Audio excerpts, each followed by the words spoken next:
अगर आप बिहार बोर्ड से पढ़ रहे हो और क्लास 10th मैट्रिक एग्जाम दे रहे हो तो जो मैं आज ये वीडियो डाल रहा हूँ, इस वीडियो का हर एक क्वेश्चन आपके पेपर में छपने वाला है। आपको शायद विश्वास नहीं होगा, लेकिन आप वीडियो को वॉच करो, मैं चैलेंज के साथ कहता हूँ क्वेश्चन छपने वाला है। बिकॉज सवाल आपको 100 क्वेश्चन मिलेंगे, 100 में मैं आपको यहाँ पे टोटल लगभग 40 प्लस क्वेश्चन में बताऊंगा, ठीक है ना।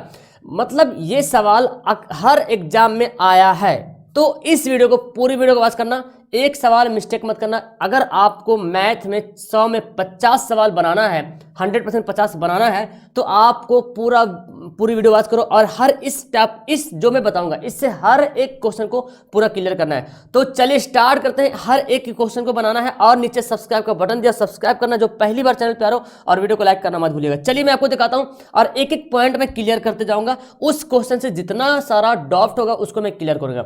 सबसे पहले तो नोट डाउन करें कि आपके एग्जाम में कंफर्म है कि दशमलव प्रसार शांत है कि अशांत है। ये सवाल कंफर्म आएगा। अब देखिए डिजिट चेंज रहेगा, ये तो खैर आपको तो करना पड़ेगा, इतना डिजिट चेंज रहेगा, लेकिन सवाल शांत और अशांत वाला 100% रहेगा। आप पिछला कोई भी पेपर उठा लो, आपको शांत अशांत वाला सवाल मिलेगा। इसको कैसे बनाते हैं भाई? इसको बनाते हैं P/Q करते हैं और Q का फैक्टर करते हैं, यानी कि HCF करते हैं।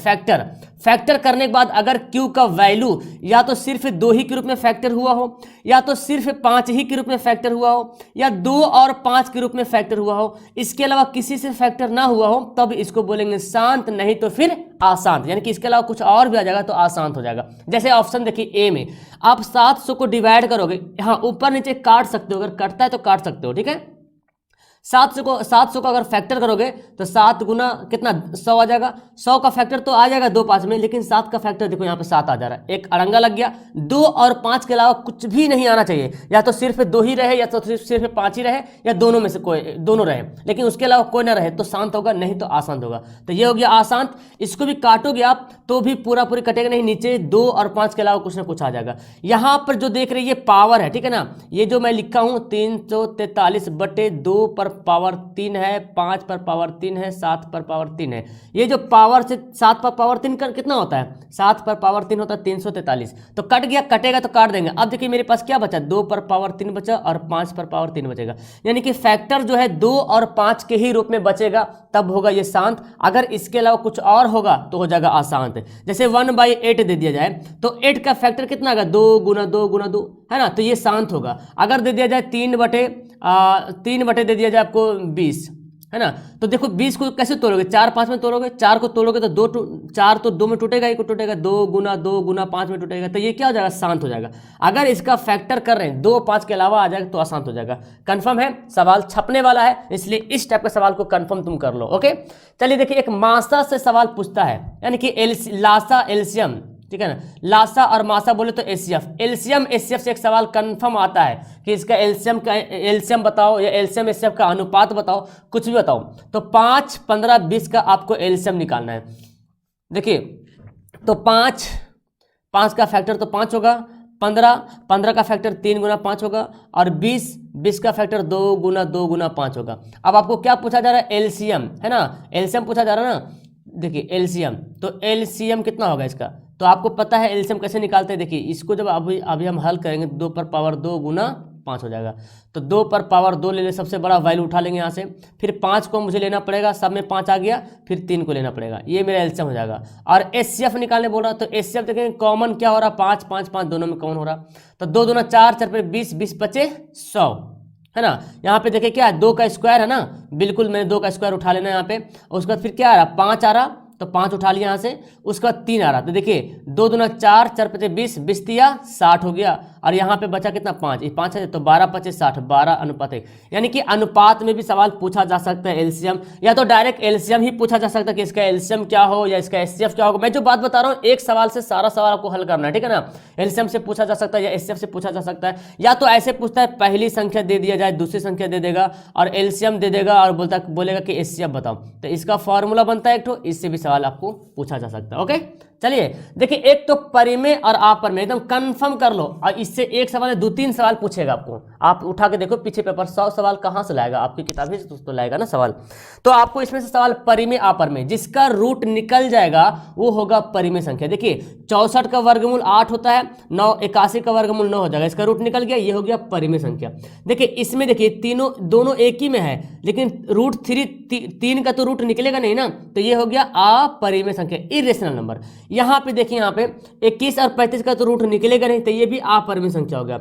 यहाँ पे देखिए ये दोनों अपरिमेय संख्या का जोड़ रहे, अगर दो अपरिमेय संख्या का जोड़ रहे, चाहे घटाव रहे चाहे गुना रहे, है ना, तो अगर उसको हल करके देखेंगे, अगर √3 गुना √3 दे दिया जाए तब इसको हल करना पड़ेगा, तब 3 आएगा, तब 3 हमारा परिमेय संख्या होगा। लेकिन अगर ना हो, रूट ना निकल, रूट कटवे नहीं करे, है ना, रूट किसी का निकला ही नहीं निकल पाए, तो वो अपरिमेय संख्या होगा। तो नोट डाउन कर लेना, परिमेय और अपरिमेय से एक सवाल कंफर्म है। एक सवाल आपसे ये पूछा जाएगा, भाज्य संख्या कौन है, अभाज्य संख्या कौन है, सम संख्या कौन है, विषम संख्या कौन है। आपको पढ़ना है अभाज्य संख्या, जिसको प्राइम नंबर बोलते हैं। तो देखिए यहाँ पे सबसे छोटी, तो सबसे छोटी अभाज्य संख्या कौन होती है, 2 होती है। और सबसे छोटी अगर भाज्य संख्या बोल जाए, सबसे छोटी भाज्य संख्या तो क्या हो जाएगा, 4 हो जाएगा। ये दोनों बातें याद रखेंगे, सबसे छोटी अभाज्य संख्या 2, सबसे छोटी भाज्य संख्या 4। सवाल कभी कभी ऐसे बोलता है कि सबसे छोटी भाज्य संख्या सबसे छोटी अभाज्य संख्या का जोड़ बताइए, तो छोटी भाज्य संख्या अभाज्य संख्या 2 हो गया, अभाज्य संख्या 4 हो गया, तो जोड़ देना है। गुना बोलेगा तो गुना कर देंगे। सवाल बहुत बार पूछा गया ऐसे। ओके, चलिए एक सवाल ऐसे पूछा जाएगा, बहुपद कौन है कौन नहीं, कंफर्म एक सवाल पूछेगा। अब बहुपद कौन नहीं होगा इसका मैं बता रहा हूं, ठीक है ना। यदि x या y या z ABCD कुछ भी चर मान जिसको बोलते हैं ना, अगर वो रूट में रहे तो बहुपद नहीं होगा। अगर वो बटा में रहे, हल करके भी देखना हमको, अगर हल करने के बाद बटा कट जाता है तो फिर वो बहुपद हो जाएगा, ठीक है ना। तो अगर हल करने के बाद ही बटा में x रहे तो बहुपद नहीं होगा, या तो पावर रहे माइनस पे तो भी बहुपद नहीं होगा। अच्छा, अगर x पर पावर 1/2 रहे तो देखो ये जो x जो रूट x लिखे ना, इसको हम ऐसे भी लिख सकते हैं, ये दोनों सेम बात है। x पर पावर 1/2 लिखो या रूट x लिखो, तो अगर ऐसे भी देखे तो भी समझना बहुपद नहीं होगा। ओके, अब देखते हैं ऑप्शन में। देखिए यहाँ तो x से बाहर में है, चलिए यहाँ देखिए कौन बहुपद नहीं है। चलिए ये तो x, ये वाला x से बाहर में, ठीक है ना, ये √3 है, x से बाहर में। यहाँ देखो x से 1/x से -1, x से बटा में आ गया ना। अब इसको जितना भी हल कर लो x कटने वाला नहीं है, बटा तो रहेगा ही रहेगा, तो ये जो बहुपद में नहीं होगा, बाकी तीनों बहुपद में रहेगा। ओके, चलिए आगे देखो, ये सवाल इस टाइप का सवाल आएगा, अल्फा प्लस बीटा पूछ दे, अल्फा प्लस बीटा आपसे सवाल पूछ दे, या अल्फा इंटू बीटा पूछ दे, यानी कि इसको बोलते हैं शून्यंकों का योग। शून्यंकों का योग भी सवाल पूछा जा सकता है कि इसका शून्यंकों का योग बताइए, या शून्यंकों का गुणनफल पूछा जा सकता है। ये वाला ना लिख करके डायरेक्ट बोल देगा शून्यंकों का गुणनफल। तो सवाल यहाँ पे बोल रहा अल्फा गुना बीटा, अल्फा गुना बीटा फॉर्मूला होता है c/a, है ना। तो c का वैल्यू कितना, देखिए ये x² का मल्टीप्लाई a कहलाता है और x का मल्टीप्लाई b कहलाता है, और ये बचा c कितना है -6 है और a कितना 1 है, तो देखिए -6, ऑप्शन क्या हो जाएगा, बी हो जाएगा। अल्फा प्लस बीटा बोलेगा तो -b/a, ये फॉर्मूला। अब b का वैल्यू कितना है -2 है, तो यहाँ पे हम -2 रख लेंगे, a का वैल्यू यानी कि 2। तो इसमें से सवाल कंफर्म आएगा, और एक दो तीन सवाल पूछ लेता है। मैं आपको एक सवाल बता रहा हूँ, 2-3 सवाल पूछा। देखिए सवाल है मूलों का गुणनफल, गुणनफल मतलब ऐसे ये वाला, ठीक है। क्या करेंगे, c/a फॉर्मूला होता है, c का वैल्यू कौन है, देखिए ये वाला लास्ट वाला c होता है, और a कौन है 4 है, तो c/a मतलब 1/4 है ना जी, 1/4। देखिए ऑप्शन नंबर सी, समझ में आ रहा ना, एकदम कंफर्म कर लो, सवाल आने वाला है। एक सवाल ऐसे पूछा जाता है कि शून्यंक दे देगा अल्फा और बीटा, या तो शून्यंकों का योग देगा, शून्यंकों को गुणनफल देगा। अगर शून्यंकों का योग और शून्यंकों का गुणनफल दे दे तब तो आपको योगफल और गुणनफल निकालना नहीं पड़ेगा, लेकिन अगर अल्फा बीटा बोले तो आपको अल्फा प्लस बीटा पहले ज्ञात करना है। ओके, तो 3 + 5 कितना हो गया, 8 हो गया। फिर अल्फा इंटू बीटा निकालना पड़ेगा, 3 × 5। क्यों ऐसा कर रहे हैं हम, इसे ऐसा इसलिए कर रहे हैं क्योंकि द्विघात बहुपद का सूत्र होता है बाबू, x² - alpha plus beta x plus alpha into beta. अब देखो इसको हल करने के लिए हमको अल्फा प्लस बीटा ज्ञात करना पड़ा। सवाल में कभी कभी ये वाला पहले दे देगा और ये नहीं लिखेगा, लिखेगा कि शून्यंकों का योगफल इतना है, शून्यंकों का गुणनफल इतना है, तो समझ जाना योगफल मतलब अल्फा प्लस बीटा, गुणनफल मतलब अल्फा इंटू बीटा, ना तो फिर ऐसे दिया रहेगा। ओके, तो तुमको ऐसे पहले बनाना पड़ेगा, योगफल गुणनफल निकालना पड़ेगा। अब देखो अल्फा प्लस बीटा कितना है बाबू, यहाँ पे 8 है ना, तो 8 लिख लिया, प्लस अल्फा इंटू बीटा कितना है 15 है। इसको हल करेंगे और तो x² - 8x प्लस 15 दिखाई दे रहा तुम लोग को ये वाला, 1 मिनट चलो दिखाई दे रहा। ओके, तो ये हमारा हो गया राइट आंसर। देखते हैं -8 + 15 ऑप्शन ए में दिख रहा। ओके चलिए देखिए, ये सवाल कभी पूछा जा सकता है कि शून्यंक बताइए, शून्यंक। जब शून्यंक बताने बोलेगा तो आपको ये देखिए द्विघात बहुपद दे दिया ना, तो आपको क्या करना पड़ेगा, फैक्टर करना पड़ेगा, जो आपने 7 में पढ़ा होगा, 8वां में पढ़ा होगा, 9वां में पढ़ा होगा। तो क्या करेंगे, फैक्टर करेंगे। देखिए 10 से कम 10, 5 दूना 10, तो 5 और 2 में यहाँ पे फैक्टर कर लेंगे, तोड़ लेंगे। यहाँ पे x कॉमन ले लेंगे, x -5 प्लस -2 कॉमन लेंगे तो x -5। अब मेरे पास क्या बचा, x -5 इधर कॉमन हो गया और x -2 यहाँ पे आ गया। अब देखो हम इसको क्या शून्यंक निकालने बोल रहा ना, शून्यंक निकालने बोल रहा, मतलब x -5 बराबर 0 और x बराबर 5, फिर x -2 बराबर 0 और x बराबर 2। तो एक शून्यंक 5 है, दूसरा शून्यंक 2 है, 5 2 या 2 5 जो भी बोलो, है ना। अच्छा कभी कभी ऐसे बोल देगा x² -2 का शून्यंक बताइए, ऐसे बोलता है x² -2 का शून्यंक। देखो ये इसका बोलेगा, तो मुझे शून्यंक निकालने के लिए हमको गुणनखंड करना पड़ा है। एक्चुअली ये 2 पॉइंट निकला मुझे और इन दोनों का शून्यंक निकाला। तो इसको अगर बोलेगा तो इतना बराबर 0 कर दीजिएगा और 2 को भेज देंगे दाएं तरफ, स्क्वायर को जब भेजेंगे तो +-√2, यानी कि √2 एक बार प्लस में एक बार माइनस में। ओके सवाल चहुमुखी से पूछा जा सकता है, लेकिन जो मैं बता रहा हूँ इस फॉर्मूला से कन्फर्म सवाल आएगा। चलिए एक सवाल तो अच्छा, इससे तो सवाल कन्फर्म ही आता है कि कितने हल है, कौन समांतर है, कौन पैरेलल, मैं सारी बातें यहाँ पे बता दूंगा एक ही सवाल में। ओके देखिए ये हमारा A1 है, ये B1 है, ये C1 है, ठीक है ना, ये A2 है, ये B2, ये C2 है। चलिए तो पहले A1/A2 पहले ज्ञात करेंगे, ठीक है। A1 कितना है, x किससे मल्टीप्लाई हो रहा है, 1 से मल्टीप्लाई हो रहा है, और ये वाला x जो है 3 से मल्टीप्लाई हो रहा है, ठीक है ना। B1/B2, यहाँ पे B1 कितना मल्टीप्लाई हो रहा है, 2 से मल्टीप्लाई हो रहा है, यहाँ पे B2 जो है 12 से हो रहा था, यानी कि 2 छक 12 है ना, 1/6 है। अच्छा C1/C2, C1 5 है, C2 10 है, 1/2 हो गया।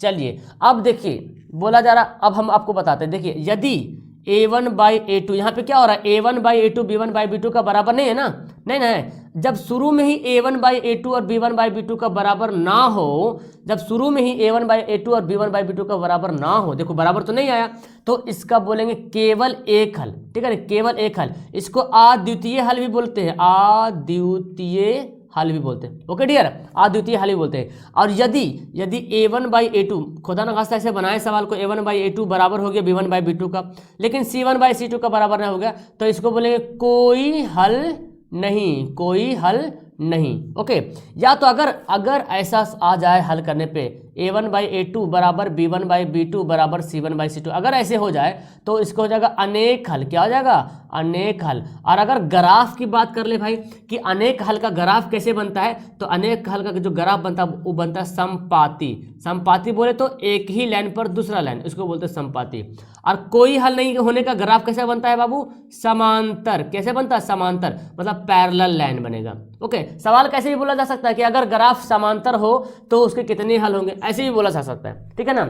अच्छा इसको अद्वितीय हल का इस ग्राफ बनेगा प्रतिच्छेदी, ठीक है, प्रतिच्छेदी, यानी कि एक दूसरे को ऐसे काटेगा, प्रतिच्छेद करेगा। ये सारा पॉइंट आपके लिए एकदम इंपॉर्टेंट है, सवाल टपक जाएगा, छपेगा एकदम चैलेंज के साथ।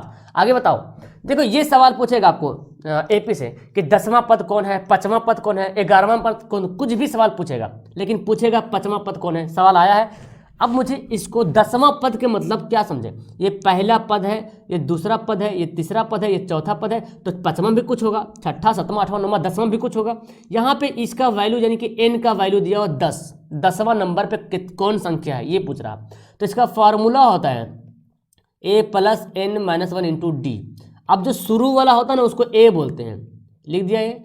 n कौन है, 10वां पद ना, 10 - 1, और d कौन हो जाएगा, हमको ना एक दूसरे को घटाइए, इसको घटा लो चाहे इसको घटा लो चाहे इसको घटा लो, जिससे भी। तो चलो 51 - 54 घटा लेंगे तो कितना गया, -3 आ गया, तो यहाँ पे लिखेंगे -3। अब देखो भाई यहाँ पे 54 हो गया और यहाँ पे कितना हो गया, 10 में से गया 9, 9 तिया 27, प्लस माइनस हो जाएगा, और इसको घटा देंगे, देखिए आ जाएगा कितना, 27 आ गया 27। तो मेरे पास आंसर क्या हो जाएगा, ए होगा हमारा राइट आंसर। कैसे हुआ, समझ में आ गया ना। 10वां पद बोले या 5वां पद बोले, जो जितना पद बोलेगा उसका एन का वैल्यू हमको वो मानना पड़ेगा, एज्यूम करना पड़ेगा, ठीक है, लेट करना पड़ेगा, ठीक है, समझ में आ गया। तो यहाँ पर शुरू वाला को ए बोला जाता है, इसका डिफरेंस को डी बोलते हैं। इधर से घटाएंगे, 51 में से 54 घटाएंगे, -3 आया, -3 वैल्यू पुट करके बना दिया मैंने। ओके चलिए अब देखिए एक सवाल ऐसे बोला है, योग निकालने का फॉर्मूला बोला जा सकता है, योग हमें आता भी है सवाल।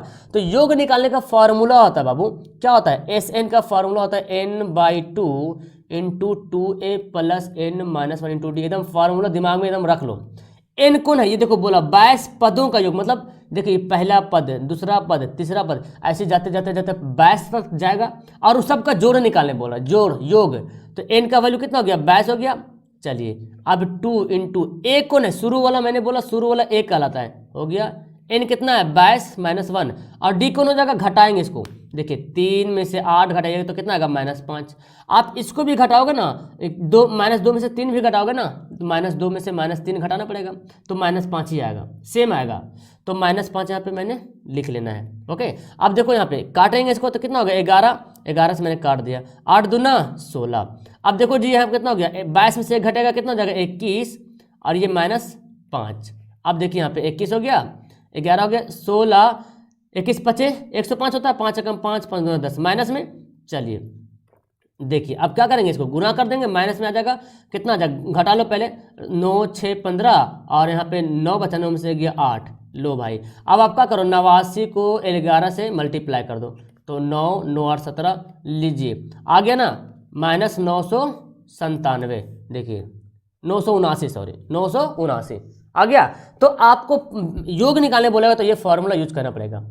चलिए देखिए एक सवाल आप ऐसे पूछा जाएगा, मूल बताइए इसका, मूल क्या? मूल वास्तविक होगा, समान होगा, असमान? जैसे ही मूल निकाले बोलेगा तो आपको मूल के मतलब ये होता है, इसको ये भी समझो, आगे पता नहीं सवाल है कि मूल के मतलब ये समझो, मूल निकालने बोलेगा मतलब ये हुआ विवेचक, विवेचक भी निकालने बोला जा सकता है, ठीक है। डिस्क्रिमिनांट भी बोलते हैं इसको, विविक्तर भी बोलते हैं, ठीक है ना। तो इसका फॉर्मूला d बराबर b² माइनस 4ac आपको बनाना है, ठीक है ना, b² माइनस 4ac। अगर बोलेगा सिर्फ विविक्तर निकाले तो बना के छोड़ देंगे, आंसर ला देंगे। चलिए देखिए यहाँ पे ये शुरू वाला a है, ये b है, c मैंने बताया आपको। b का वैल्यू कितना? 2 है ना, 2 का स्क्वायर 4। a का वैल्यू कितना? 1, c का वैल्यू 4।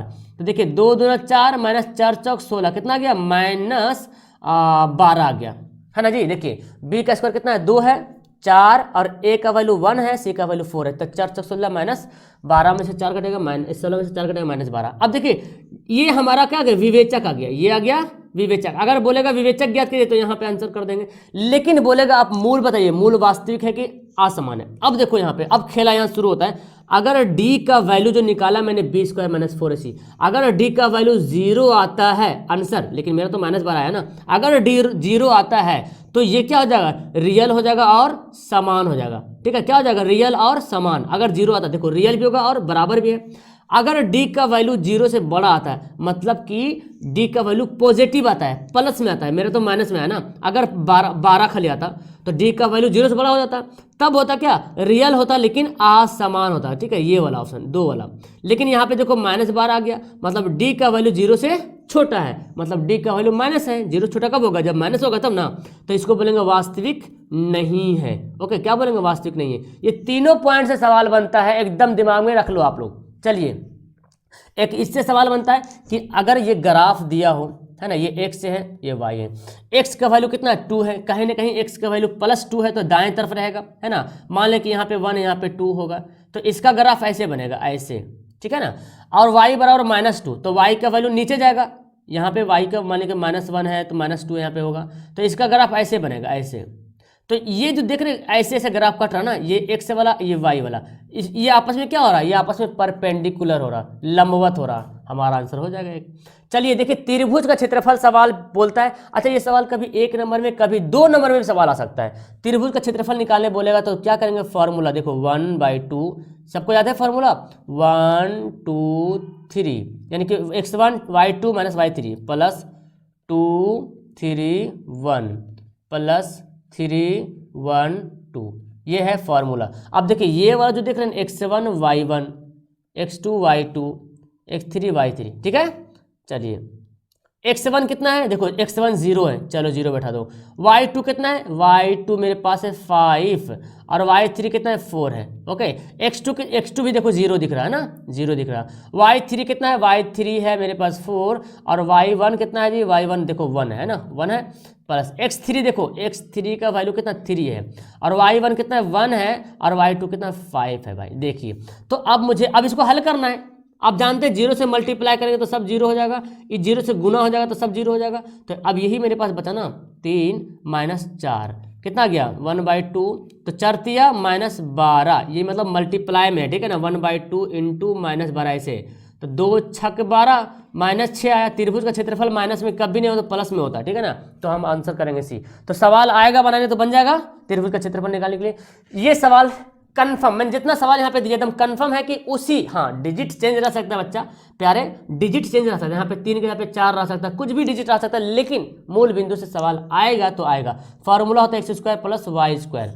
x का वैल्यू कितना है -3 का स्क्वायर, y का वैल्यू कितना होता है 4 का स्क्वायर, तो 3 3 9, 4 4 16, 16 9 25, 25 का वर्गमूल कितना होता है 5 होता है। देखिए हमारा आंसर हो गया। तो ऐसे सवाल आएगा तो ऐसे बनाना, ओके। चलिए एक सवाल ये कंफर्म बहुत बार, मेरे ख्याल से 1-2 सवाल पूछ लेता कि मध्य बिंदु का नियामक ज्ञात कीजिए।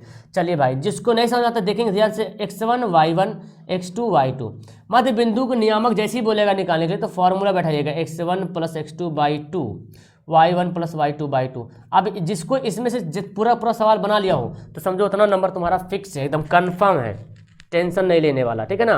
बाकी जो भी और इसके अलावा और भी सवाल रहेगा बन जाएगा, 50 सवाल तो बनाना है ना आपको। x1 कितना है -4 है, x2 कितना है बाबू, x2 देखो 8 है ना। चलिए अच्छा, y1 कितना है बाबू 2 है, और y2 कितना है 6 है। चलिए जी आगे सवाल यहाँ पे है, अच्छा पहले बनाते हैं ना, 8 में से 4 घटेगा 4/2 और 6 2 8/2, तो कितना हो जाएगा 2 का 4 कट जाएगा ना, कट जाएगा, 2 दूना 4, 2 चौका 8, तो 2 और 4। देखिए मध्य बिंदु निकालने बोलेगा तो ये फॉर्मूला बैठा लेना है आपको, बाकी हल करना तो आपके अंदर जादू भरा हुआ है कुट के, है ना। चलिए जी अब आगे देखिए, ये सवाल तो खैर आएगा ही आएगा, एकदम कंफर्म है। ये तो मेरे ख्याल 2-3 सवाल पूछता है, दिमाग में रखा लो पहले। देखो ये है हमारा x, ये y, ये प्रथम क्वाड्रेंट यानी कि प्रथम पद है, दूसरा पद है, तीसरा पद है, चौथा पद है, ठीक है ना। प्रथम पद क्या होता है, देखो ये जो x है ना भाई, अब मैं आज यहाँ पे जो 0 है ये मूल बिंदु 0 0 होता है, कभी कभी मूल बिंदु भी पूछता है। ये जो x है ना इधर क्या है, प्लस वाला है, और इधर वाला क्या है माइनस वाला। ये जो y ऊपर जा रहे प्लस, नीचे जा रहे माइनस। अब जब भी नियामक लिखिएगा ना तो x और y ही लिखिएगा, मतलब पहले x का वैल्यू फिर y का वैल्यू। तो अगर हम इस वाला पहले वाला हम जाते हैं तो x हमारा कौन है प्लस में है, और y कौन है प्लस में, तो प्लस प्लस बनेगा। दूसरा नियामक में जब भी लिखेंगे तो x और y ही लिखना है, जब भी निर्देशांक लिखना है तो x और y ही लिखना है। तो दूसरा में जब आते हैं तो x क्या है, दूसरा माइनस है, और y क्या है प्लस है। तीसरा में जब आते हैं तो देखो तीसरा में x भी माइनस में, y भी माइनस में। चौथा में आते हैं तो x यहाँ पे प्लस में और y माइनस में। अब आपको सवाल जो भी सवाल रहेगा वो क्या लिखा हुआ उससे कोई मतलब नहीं, उसका साइन देखना है। ये प्लस में है, ये माइनस में, प्लस माइनस कहाँ गया भाई, देखिए प्लस माइनस कहाँ है, चतुर्थ क्वाड्रेंट में हो गया ऑप्शन। इसमें से सवाल फर्स्ट दे सकता है, तृतीय दे सकता है, कुछ भी दे सकता है, इससे सवाल देगा। देखिए मूल बिंदु से बिंदु, देखिए ये सवाल फिर से आ गया मूल बिंदु से दूरी, तो -6 का स्क्वायर है ना प्लस 8 का स्क्वायर, तो 6 6 36 प्लस 8 8 64, क्या हो जाएगा 100 का वर्गमूल कितना होता है 10 होता है। हो गया ऑप्शन नंबर डी। अच्छा ये देखिए कोटि का वैल्यू पूछता है, इनमें से कोटि कौन है और भुज कौन है, एकदम कंफर्म बहुत बार सवाल आया है। हाँ डिजिट चेंज रहेगा, इसमें कोई हर्ज वाली बात नहीं। ये x से वाला है ना, ये x से वाला है, ये y वाला है, तो x वाला को भुज बोलेंगे, y वाला को कोटि बोलेंगे। अब बोलो कोटि कौन है, कितना हल्का सवाल बोला, कोटि कौन है भाई, दिख नहीं रहा तुमको 4 माइनस है ना, ऑप्शन ए कोटि है। भुज बोलता तो 3 हो जाता। चलिए ये सवाल ऐसे आता, किस अक्ष पर निर्देशांक है, बताना आपको इसका निर्देशांक किस अक्ष पे है। तो देखिए x बराबर, यहाँ पे x का वैल्यू कुछ ना कुछ दे रहा है ना, x दे रहा और y का वैल्यू 0 बता रहा। अब जब इसको मैं बनाऊंगा तो ये वाला x हो जाएगा, ये y हो जाएगा। तो हमको यहाँ पे क्या दिया हुआ है x और 0, मतलब क्या हो रहा कि x का कुछ ना कुछ वैल्यू दे रहा है लेकिन 0 का y का कुछ भी वैल्यू नहीं दे रहा। मतलब हमारा जो पॉइंट होगा x अक्ष पे ही होगा, y पे तो होगा नहीं क्योंकि y का वैल्यू तो 0 दे रहा। तो हम यहाँ पे x 0 लिख सकते, कहीं पे भी बैठाइए। अब x का मान 1 रहे, 2 रहे, 3 रहे, कुछ भी रहे वो इसी पॉइंट पे रहेगा ना, y का वैल्यू तो 0 है, तो ये क्या हो जाएगा x अक्ष। अब यहाँ पे कभी चेंज भी कर सकता है, अच्छा 0y भी बोल सकते हैं। जब 0y बोलेगा तो मतलब x का वैल्यू 0 है और y का वैल्यू कुछ ना कुछ होगा, 1 2 3 कुछ भी। तो ये किस पे बनेगा, ये बनेगा इस पे, y अक्ष पे बनेगा, ठीक है ना। अच्छा एक सवाल आपको मिलता है मध्य 2 बिंदु के बीच की दूरी, फॉर्मूला 2 बिंदु पॉइंट दिया रहेगा 3 4 ऐसे दिया रहेगा, और यहाँ पे 3 4 मान लिया ऐसे 2 बिंदु दिया हुआ है, ठीक है ना। और बोलेगा इन दोनों के बीच की दूरी का डिस्टेंस निकालिए, डिस्टेंस वो एक मूल बिंदु था ना, 2 बिंदु दूरी निकालने बोलेगा। तो फॉर्मूला x1 - x2 का होल स्क्वायर, ये है फॉर्मूला x1 माइनस x2 का whole square, y1 minus y2 का होल स्क्वायर का ओवर रूट। आप ऐसे करना और इसको बनाना। ये x1 है, ये y1 है, ये x2 है, ये y2 है। ओके, 2 पॉइंट रहेगा, इसको हल करेंगे आंसर आ जाएगा। 2 बिंदु के बीच की दूरी। चलिए ये देखिए पूरक वाला कौन सब सवाल आता है, कंफर्म आता है, छप जाएगा पेपर में, टेंशन नहीं लेने वाली बात है। cos 90 माइनस थीटा क्या होता है? sin theta. तो इसी तरह से sin 90 माइनस थीटा यानी कि a भी होता है का cos a भी होता है, ठीक है ना, उल्टा एक दूसरे को भी होता है। अच्छा, cosec वाला याद है, cosec 90 माइनस थीटा बराबर क्या होता है? sec थीटा होता है। उस तरह से sec 90 माइनस थीटा क्या होता है? cosec थीटा होता है। उस तरह से tan 90 माइनस थीटा क्या होता है बाबू? cot थीटा होता है। उस तरह से cot 90 माइनस थीटा क्या होता है? tan थीटा होता है। तो इसको आपको खुद से याद करना है और बनाना है। एक सवाल ऐसे, एक सवाल का इस तरह से 3-4 सवाल पूछेगा, वैल्यू पुट करने वाला। टेबल पढ़े ना, sin 30 का वैल्यू, cos 60 का वैल्यू, है ना, पढ़े ना, उससे सवाल। तो आपको टेबल का फॉर्मूला याद करना है, इसको बैठा देना है।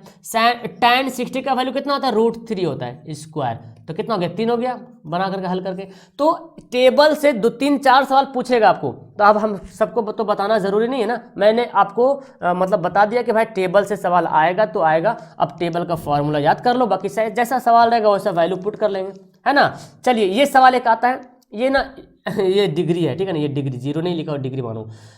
तो ये सवाल तो इजी है, वही पूरा कौन से बनाना है। तो हम अब पहले इसको बनाते हैं फिर इसको बनाएंगे। देखिए साइन जब भी रहेगा तो साइन कॉस में रहेगा, और जब भी ये दोनों को जोड़ोगे तो 90 आएगा। ये दोनों को जोड़ के देखो 90 आएगा।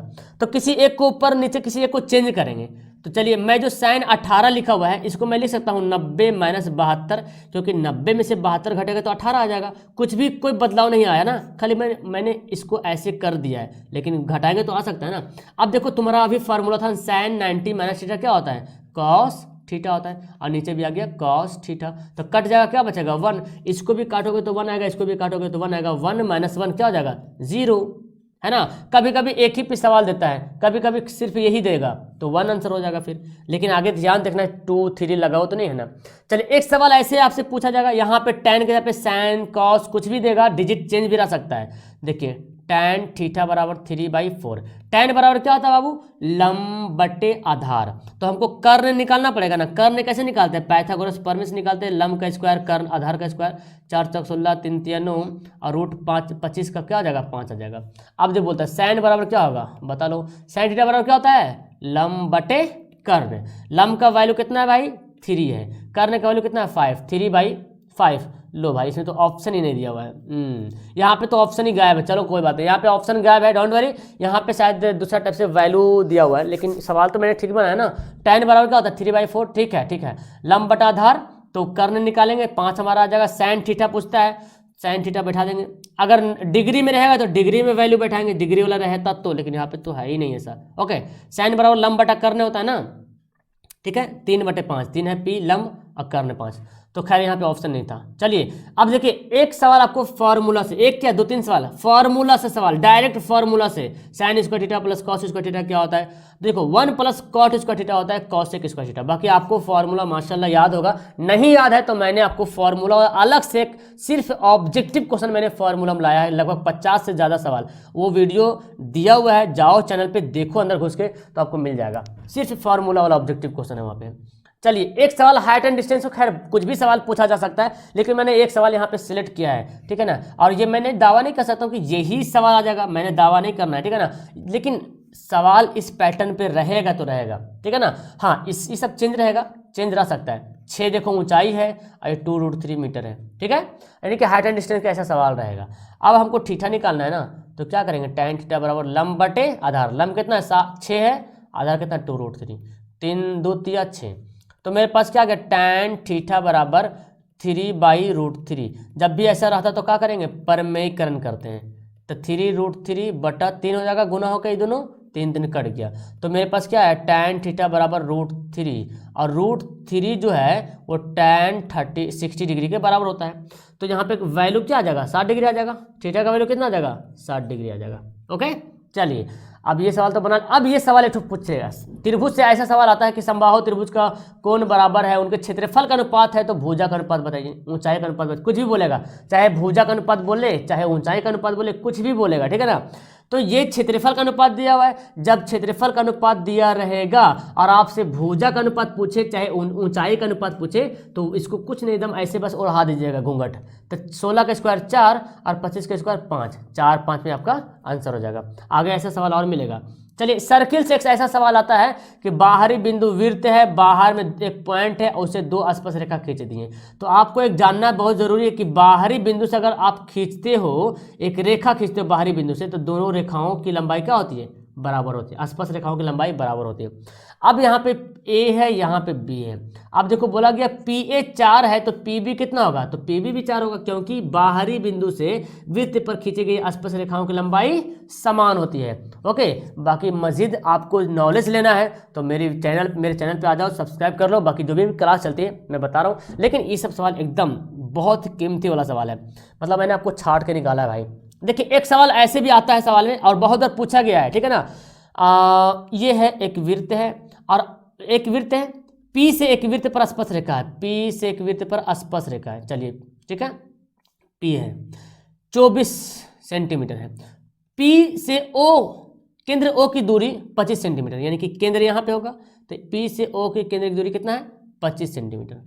तो बोलते, अब देखो इसका नाम मैं दे देता हूँ ओ, यहाँ पे कुछ भी नाम देता है, ए बी कुछ भी दे देते हैं। ओके, अब बोलता है ये जो त्रिज्या है इसका दूरी निकालिए।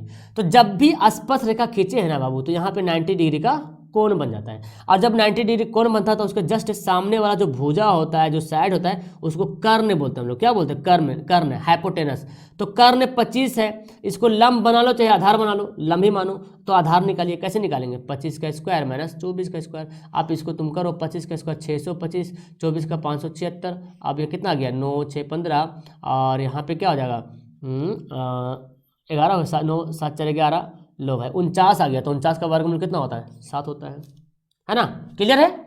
चलिए, एक सवाल ऐसे, वृत्त के एक बिंदु पर खींची गई स्पर्श रेखाओं, वृत्त पर एक बिंदु से केवल खींची जा सकती है। देखिए, वृत्त के एक बिंदु से केवल एक ही स्पर्श रेखाएं खींची जा सकती, केवल एक।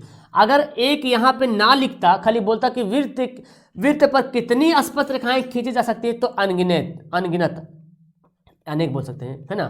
वृत्त पर खाली बोलता है वृत्त पर कितनी स्पर्श रेखाएं खींची जा सकती है, तो अनगिनत। लेकिन अगर वृत्त के एक बिंदु पर बोलेगा तो केवल एक होगा। ओके, चलिए आगे देखिए सवाल। ये सवाल मैंने बताया भी, अगर क्षेत्रफल का, अच्छा वहां पे त्रिभुज था, यहाँ पे वृत्त दे दिया, बात वही है। यहाँ पे वृत्त का क्षेत्रफल का अनुपात बोला और आपसे त्रिज्या का अनुपात पूछ रहा। त्रिज्या का अनुपात पूछ दे, चाहे व्यास का अनुपात पूछ दे, चाहे परिधि का अनुपात पूछ दे, ठीक है ना। क्षेत्रफल दिया रहे तब तो क्या करेंगे? वही करेंगे, घूंघट उड़ाएंगे इसको ऐसे वाला, है ना।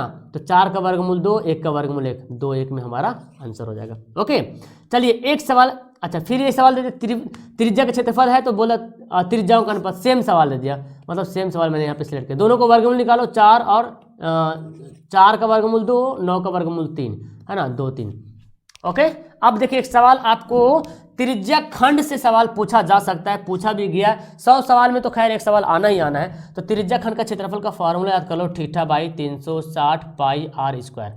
थीटा का वैल्यू देखो दे रहा है 180 डिग्री, 108 डिग्री, 360 हो गया। पाई का वैल्यू नहीं लिखेंगे क्योंकि ऑप्शन में पाई दिया हुआ है, मेरे लिए आसान हो गया। और आर का वैल्यू कितना? 10 गुना 10 कर लेंगे स्क्वायर है तो। अब देखिए इसको काटते हैं जी, तो पहले तो मुझे एक एक जीरो काटने दो, ठीक है। 6 से कटेगा, 36 से कटे, 6 का 6 6 6 3 18, 36 दिया 6 दिया 18, हाँ 36 दिया कट जाएगा, कट गया। तो कितना हो गया? 10 दिया 30 पाई, लो भाई 30 पाई, आसान से बन गया ना मेरे पास, वेरी गुड, है ना। अब देखो, अब एक सवाल, अब देखो वृत्त से कुछ भी सवाल पूछा जा सकता है, मैंने बताया त्रिज्या खंड का सवाल बहुत इंपॉर्टेंट बनता है। अच्छा, वृत्त का क्षेत्रफल भी आपसे पूछा जा सकता है, वृत्त की परिधि भी पूछा जा सकता है। तो क्षेत्रफल का फॉर्मूला, परिधि के फॉर्मूला वो आपको याद करना है और उसी से सवाल बना। तो मैंने बताया ना, मजीद आपको नॉलेज लेना है तो चैनल पे आ जाओ और जो भी क्लासेस चलते हैं उसका एंजॉय लो। देखिए गोले का एक, मैंने यहाँ पे गोला, शंकु कुछ भी पूछा जा सकता है, गोला का क्षेत्रफल, शंकु का क्षेत्रफल, बेलन का या घन का, कुछ भी बोलेगा, फॉर्मूला याद करना है। तो आपको क्षेत्रमिति से ऐसा सवाल पूछा जा सकता है, नॉर्मल वाला। तो गोला का वक्र पृष्ठ क्षेत्रफल दे दिया, अब बोलता त्रिज्या क्या होगा। क्या होता है गोला का वक्र पृष्ठ क्षेत्रफल का फॉर्मूला? पाई आर स्क्वायर होता है। और यहाँ पे दे दिया 144 पाई, तो पाई पाई काट देते हैं पहले से, 4 से काटेंगे, 4 तिया 12, 4 छक 24, आर स्क्वायर बराबर कितना हो गया? 6। ये स्क्वायर को जब इधर भेजते हैं तो क्या होता है? ये कैसे घूंघट उड़ा लेंगे, मतलब रूट हो जाता है 6, हो गया ना। 36 का वर्गमूल 6 हो गया। ओके, तो आपको यहाँ पे गोला, शंकु, अर्धगोला, बेलन कुछ भी पूछा जा सकता है। चलिए एक सवाल परिसर से पूछता है रेंज निकालने के लिए, ठीक है ना सर, ये हाँ रेंज बोलते हैं, रेंज। तो इसमें रेंज कैसे निकालेंगे भाई, सबसे बड़ा वैल्यू चुनेंगे, चुनो सबसे बड़ा वैल्यू कौन है, सबसे बड़ा कौन है, 24, 15, 22, 13, 9, 10, 30, 30 बड़ा हो गया। और सबसे छोटा कौन है भाई, सबसे छोटा तो 9 है। अब बड़ा में से छोटा घटा देना है, बस इतने में हो गया, बस आंसर हमारा डी। ठीक है, एकदम बहुआ वाला सवाल पहले चुनना है, ऐसे सवाल आएगा। अच्छा बहुलक से एक सवाल कंफर्म है कि आएगा, जो जितना ज्यादा बार रिपीट हो रहा वही हमारा क्या होगा, बहुलक होगा। 3 देखो 3 बार आ रहा, हो गया बहुलक। ओके, अच्छा माध्यिका सवाल पूछेगा या माध्यक, माध्यिका और माध्यक उसी को बोलते हैं। तो कैसे बनाएंगे, जब भी माध्यिका या माध्यक पूछेगा आपसे, सेम है क्या, अच्छा माध्यिका या माध्यक आपसे पूछेगा तो पहले इसको असेंडिंग या डिसेंडिंग, आरोही क्रम या अवरोही क्रम में अरेंज करना, सजाना है। तो बढ़ते क्रम घटते क्रम बनाए ना 2, 3 क्लास में, बढ़ते क्रम में सजाइए, तो सजाते हैं, बढ़ते क्रम सजा दिए। और क्या है, 5 6 7 है, गिन लेते हैं, 1 2 3 4 5 6 7, यहाँ भी 1 2 3 4 5 6 7। अब ऐसे लिखने के बाद अब सुनो मेरे ध्यान से, इसको क्या करना, दोनों तरफ से आधा आधी बांटना है, बीच में कुछ ना कुछ बचना चाहिए, है ना, बीच में कुछ ना कुछ बचना चाहिए, दोनों तरफ से बराबर बांटना है। तो हम यहाँ पे 3 इधर साइड कर दें, 3 पीस इधर साइड कर ले, तो बीच वाला बचा। अब जो बीच वाला बचा वही हमारा आंसर हो गया। लेकिन सर बोले, सर अगर सवाल ऐसे दिया रहे, अगर सवाल ऐसे दिया रहे, एक ठो ज्यादा रहे, मतलब कि जैसे कि यहाँ पे तो सर 3 ठो आधा आधा कर लिए, एक ठो बीच में बचा, लेकिन सर यहाँ पे 4 को आधा करेंगे तो बीच में बचेगा क्या, लड्डू, कुछ नहीं बचेगा। तो हमको क्या करना, नहीं जब ऐसे होगा ना, ऐसा कंडीशन जब आएगा तो जोड़ी गिनिएगा, 1 2 3 4 5 6 7 8 गो है, यानी कि सम संख्या के रूप में, है ना। तो 8 गो है तो आपको ना बीच में 2 ठो छोड़ना है, जब सम संख्या के रूप में रहेगा, जब गिनेंगे और सम काउंट होगा तो बीच में 2 ठो छोड़ना है और बाकी 3 तो साइड करना है। अब जब बीच में 2 ठो जो छोड़े हैं ना, 3 5 को जोड़ के 2 से डिवाइड कर देंगे, 8/2 यानी कि 4 आ जाएगा फिर। ओके, समझ में आ गया। चलिए एक सवाल ताश वाला पत्ती, तो सवाल आएगा, चाहे इक्का बोले, नैला दहला दुग्गी बेगम बादशाह, जो भी बोल सकता है यार। ओके, तो बोला गया ताश की पत्ती गड्डी फेंटे और एक पत्ती निकाले, तो इक्का होने की क्या संभावना। इक्का क्या होता है, इक्का एक को बोलते हैं ना 4, हर 52 पत्ता में हर पत्ता 4 पीस होता है। इक्का भी 4 पीस, बेगम भी 4 पीस, बादशाह भी 4 पीस, गुलाम भी 4 पीस, नैला दहला सब 4 पीस होता है। अब यहाँ इन्हें बोला कि लाल वाला इक्का, काला वाला इक्का, खाली बोला इक्का होने की प्रायिकता, तो इक्का 4 ठो है और टोटल कितना है 52, तो 13 चौके 52, 1/13। तो ऐसे सवाल पूछा जा सकता है आपसे। ओके, चलिए देखो किसी घटना की प्रायिकता का अधिकतम मान क्या होता है। अब मैं आपको बताता हूँ, किसी भी घटना का प्रायिकता का अधिकतम मान 1 से बड़ा होता नहीं। देखिए क्या होता है, प्रायिकता, जो भी प्रायिकता होता है ना बाबू, वो या तो 0 रहेगा या 0 से छोटा रहेगा, 0 से बड़ा रहेगा। इसका मतलब ये हो गया, ये जो है बराबर, देखो ये जो P है ना, उसके बाद मैं यहाँ पे 0 लिखता हूँ, इसके बाद ऐसे देखो प्रायिकता जो होगा वो 0 से बड़ा होगा, ऐसे मुंह घुमा दिए इधर, मतलब क्या हुआ 0 से बड़ा हो गया, या तो 0 के बराबर, इसका मतलब बराबर। ओके, या तो 1 से छोटा रहेगा, 1 से बड़ा नहीं रहेगा, या बराबर रह सकता है, ये है इसका फंडा। तो अब देखो एक भी प्रायिकता होगा, लेकिन 1 से बड़ा कभी प्रायिकता नहीं होगा, और 0 से छोटा भी नहीं हो सकता है, मतलब माइनस में नहीं हो सकता है ना, 0 हो सकता है। तो यहाँ पे क्या बोल रहा, अधिकतम मान, मतलब सबसे ज्यादा से ज्यादा वैल्यू, 1 से बड़ा तो हो ही नहीं सकता। न्यूनतम मान बोलता है तो 0 मान लेते हैं हम, है ना जी। अच्छा पॉइंट में कुछ आंसर रहे तो ये भी प्रायिकता हो जाएगा। अगर -0.2 रहे कभी नहीं होगा, क्योंकि माइनस आ गया, माइनस आने का मतलब 0 से छोटा हो गया। चलिए कौन प्रायिकता है बताइए, इसमें से कौन प्रायिकता हो सकता है। तो देखिए यहाँ पे 2 तो हो नहीं सकता, ये भी नहीं हो सकता, 0 तो प्रायिकता, असंभव घटना की 0 प्रायिकता लिखते हैं हम लोग, है ना। तो हमारा 1 जो है प्रायिकता हो सकता है। जब भी प्रायिकता का जब भी वैल्यू निकलता है बटा में निकलेगा, या तो 1 होगा या तो पॉइंट में निकलेगा या बटा में निकलेगा। 0 क्या है, 0 वैसी प्रायिकता जिसकी जो कभी घटना घट ही नहीं सकती, है ना, जो घटना कभी घट नहीं सकती। प्रायिकता का फॉर्मूला होता है एक ऐसे वाला, PE + PE'। प्रायिकता होने और प्रायिकता नहीं होने का जोड़ जो है क्या होता है, 1 के बराबर होता है। जैसे अगर मैंने बोलूं यदि किसी घटना घटने की प्रायिकता 0.5 है तो घटना नहीं घटने की क्या प्रायिकता होगा, चलो इसको मैं 8 लिखता हूँ, नहीं तुम लोग कन्फ्यूज होंगे। अगर किसी घटना घटने की प्रायिकता 0.8 है तो घटना नहीं घटने की प्रायिकता क्या होगा, तो इसको 1 में से क्या करेंगे, घटा देंगे। तो जब 1 में से घटाएंगे तो 0.2 बचेगा मेरे पास। क्लियर है। अब देखो मेरे पास सवाल भी खत्म हो गया यार, चलो यार। तो अब मैंने जो 43 सवाल बताया, 43 का 43 तो कंफर्म रहेगा एकदम, पूरा चांसेस है यार, क्योंकि सवाल फिर देगा कहाँ से यार, इंटर का सवाल थोड़ी ना दे देगा आपको, 12th का सवाल थोड़ी ना देगा, 10th का सवाल देगा। आप प्रीवियस ईयर क्वेश्चन तैयारी करो। अभी मैंने पार्ट 1 पढ़ाया, पार्ट 2, पार्ट 3, पार्ट 4, चूंकि मैथ है ना तो लंबा चलेगा वो, तो ये सब मुझे बताऊंगा तो आपको पूरा आंख खुल जाएगा। और आपको तो खैर आपने तो अब तक तो पढ़ ही लिया होगा ना, पढ़ लिया होगा, लेकिन ये वीडियो आपके लिए एकदम स्पेशल हो गया कि यार इस टॉपिक को क्लियर कर लेना है। अगर आपको मैथ में 100 बनाना है, 100 में 50, तो इन सभी टॉपिक को क्लियर करना है ताकि एक सवाल मिस ना हो। बाकी जितना झोल झाल सवाल रहेगा साइड कर देंगे उसको, लेकिन आप बना सकते हैं नॉलेज के लिए। आप इससे ज़्यादा जानकारी लेना चाहते हो, चैनल पे जुड़ जाओ, अपने दोस्तों को बता दो यार ये क्लासें मस्त चले, दोस्तों को फेसबुक पे, व्हाट्सएप पे, जहाँ जहाँ शेयर करना कर दो, ताकि बंदा यहाँ पे जुड़ जाए, उसको भी बेनिफिट हो जाए। ओके, तो कैसे लगी आपको ये मेरी वीडियो, मुझे कमेंट करके जरूर बताइएगा। और हाँ, इतनी सारी मेहनतें मैं आपके लिए कर रहा हूँ, बस आपको एक लाइक करना है, नीचे कमेंट करना प्यारा सा, और मुझे बताना है, अपने दोस्तों को शेयर करना है, और बस आपकी अपनी तैयारी बहुत ही ज़ोरों शोर से एकदम शिद्दत से करनी है, जिस तरह से शिद्दत से मैं आपको पढ़ा रहा हूँ। ओके।